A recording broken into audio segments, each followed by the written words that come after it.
পর্যটকের সংখ্যা, আতিথ্যতা দিতে প্রস্তুত ব্যবসায়ীরা, বিশেষ নিরাপত্তা ব্যবস্থা ট্যুরিস্ট পুলিশের।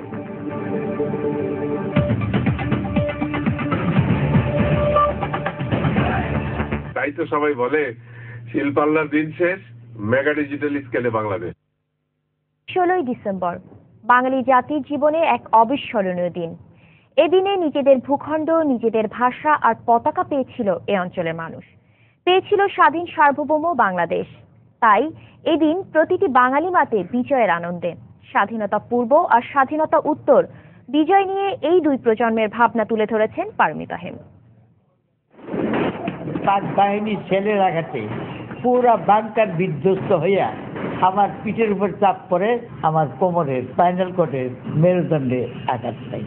যুদ্ধাহত এই মুক্তিযোদ্ধার কাছে বিজয়ের মাসটাই অন্যরকম ভালো লাগার। অনেক আনন্দ লাগে, আমি নিজেকে নিজে পঙ্গু বলে মনে হয় না। যুদ্ধ দেখেনি যারা, তাদের কাছেও বিজয়ের দিনটি কি কম আনন্দের?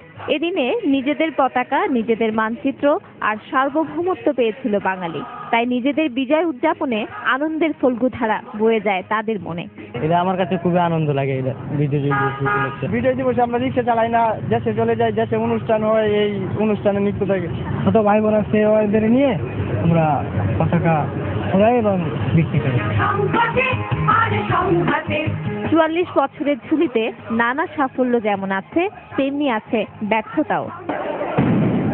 শোষণমুক্ত অসাম্প্রদায়িক যে বাংলাদেশের স্বপ্ন নিয়ে এদেশ স্বাধীন হয়েছিল, সাম্প্রতিক নানা ঘটনা ম্লান করে দেয় সে স্বপ্নের বাংলাদেশকে। বিজয় দিবস পালন করতে গেলে আমাদের পুলিশি প্রহরায় বিজয় দিবস পালন করতে হয়। এই যে হানাহানি, সারা দেশে বোমাবাজি, তো এগুলো আসলে আমরা মুক্তিযুদ্ধ চেতনা আসলে এরকম না। আইনের ব্যাপারে সবাই সমান, এইটা যেন সবাই উপলব্ধি করতে পারে। হানাহানি, গন্ডগোল যে না হয়, আমরা এখন ভালো আছি, ভালো থাকতে চাই। ক্রমশ সংকীর্ণতার দিকে আমরা যাচ্ছি, যেটা বাংলাদেশের মূল আদর্শের সঙ্গে একেবারেই মেলে না। অতএব এইসব দিক থেকে আমাদের দুঃখ করার অনেক কারণ আছে। রাজনৈতিক, অর্থনৈতিক, সামাজিক, সাংস্কৃতিক মুক্তির লক্ষ্য নিয়ে দীর্ঘ 9 মাস যুদ্ধ করে বিজয় পেয়েছিল এদেশের মানুষ।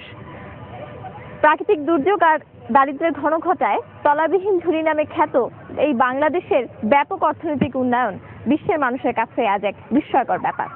তবে ছোট্ট এই দেশটিকে নিয়ে নানা ধরনের ষড়যন্ত্র আগেও ছিল, এখনো আছে। সব ধরনের ষড়যন্ত্র মোকাবিলা করে আরো সামনের দিকে এগিয়ে যাবে বাংলাদেশ।